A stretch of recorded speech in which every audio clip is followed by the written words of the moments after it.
ಭಾರತೀಯ ಜನತಾ ಪಾರ್ಟಿ ಮತ್ತು ಎನ್.ಡಿ.ಎ ಸರ್ಕಾರ ಎನ್.ಡಿ.ಎ ಪಕ್ಷ ಇವತ್ತು ಯಾವ ರೀತಿಯಲ್ಲಿ ದೇವೇಗೌಡರಿಗೆ ಸನ್ಮಾನ್ಯ ದೇವೇಗೌಡರಿಗೆ ಅವರ ರಾಜ್ಯಸಭಾ ಸ್ಥಾನವನ್ನು ನಿರಾಕರಿಸಿದ್ದಾರೆ.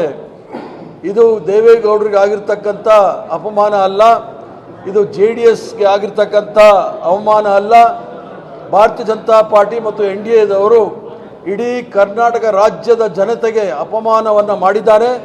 ಸಂಪೂರ್ಣವಾಗಿ JDS ಮತ್ತು ದೇವೇಗೌಡರ ಬೆಂಬಲವನ್ನು ತೆಗೆದುಕೊಂಡು ಪಾರ್ಲಿಮೆಂಟಲ್ಲಿ ಎಲ್ಲ ಮಸೂದೆಗಳಿಗೂ ಸಹ ಅವರ ಬೆಂಬಲವನ್ನು ತೆಗೆದುಕೊಂಡು ಅವರಿಗೆ ಈ ರೀತಿ ಮೋಸ ಮಾಡ್ತಾರೆ ಅಂತ ಯಾರೂ ಸಹ ನೆನೆಸಿರಲಿಲ್ಲ. ಆದ್ದರಿಂದ ಇದು ದೇವೇಗೌಡರಿಗೆ ಆಗಿರ್ತಕ್ಕಂಥ ಅಪಮಾನ ಅಲ್ಲ, ಇದು ಕರ್ನಾಟಕ ರಾಜ್ಯದ ಜನತೆಗೆ ಅಪಮಾನ ಮಾಡಿದ್ದಾರೆ ಭಾರತೀಯ ಜನತಾ ಪಾರ್ಟಿಯವರು. ಮುಂದಿನ ದಿನಗಳಲ್ಲಿ ಅವರಿಗೆ ತಕ್ಕ ಶಿಕ್ಷೆಯನ್ನು ಕರ್ನಾಟಕದ ಜನತೆ ಅವರು ಕೊಡ್ತಾರೆ ಅಂತೇಳಿ ನನ್ನ ಭಾವನೆ. It is the Congress party, Sonia Gandhiji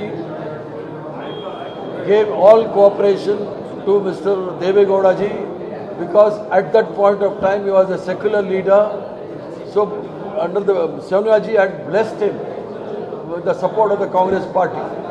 Unfortunately, Bharatiya Janata Party used JDS for all these years and they have betrayed Mr. Devegowda in the Rajya Sabha election.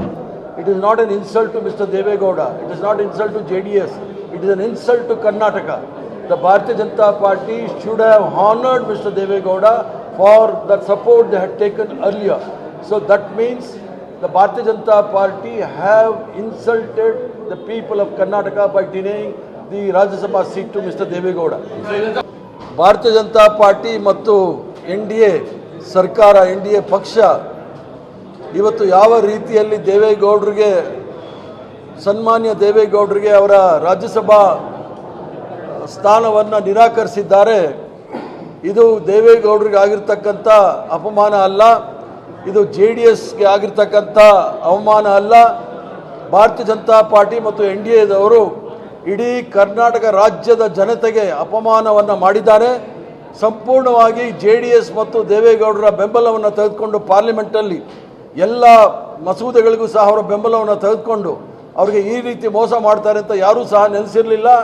ಆದ್ದರಿಂದ ಇದು ದೇವೇಗೌಡರಿಗೆ ಆಗಿರ್ತಕ್ಕಂಥ ಅಪಮಾನ ಅಲ್ಲ, ಇದು ಕರ್ನಾಟಕ ರಾಜ್ಯದ ಜನತೆಗೆ ಅಪಮಾನ ಮಾಡಿದ್ದಾರೆ ಭಾರತೀಯ ಜನತಾ ಪಾರ್ಟಿಯವರು. ಮುಂದಿನ ದಿನಗಳಲ್ಲಿ ಅವರಿಗೆ ತಕ್ಕ ಶಿಕ್ಷೆಯನ್ನು ಕರ್ನಾಟಕದ ಜನತೆ ಅವರು ಕೊಡ್ತಾರೆ ಅಂತೇಳಿ ನನ್ನ ಭಾವನೆ. It is the Congress party, Sonia Gandhiji gave all cooperation to Mr. Devegowda ji because at that point of time he was a secular leader. So under the Sonia ji had blessed him with the support of the Congress party. Unfortunately, Bharatiya Janata Party used JDS for all these years and they have betrayed Mr. Devegowda in the Rajya Sabha election. It is not an insult to Mr. Devegowda, it is not an insult to JDS, it is an insult to Karnataka. The Bharatiya Janata Party should have honored Mr. Devegowda for the support they had taken earlier. So that means the Bharatiya Janata Party have insulted the people of Karnataka by denying the Rajya Sabha seat to Mr. Devegowda.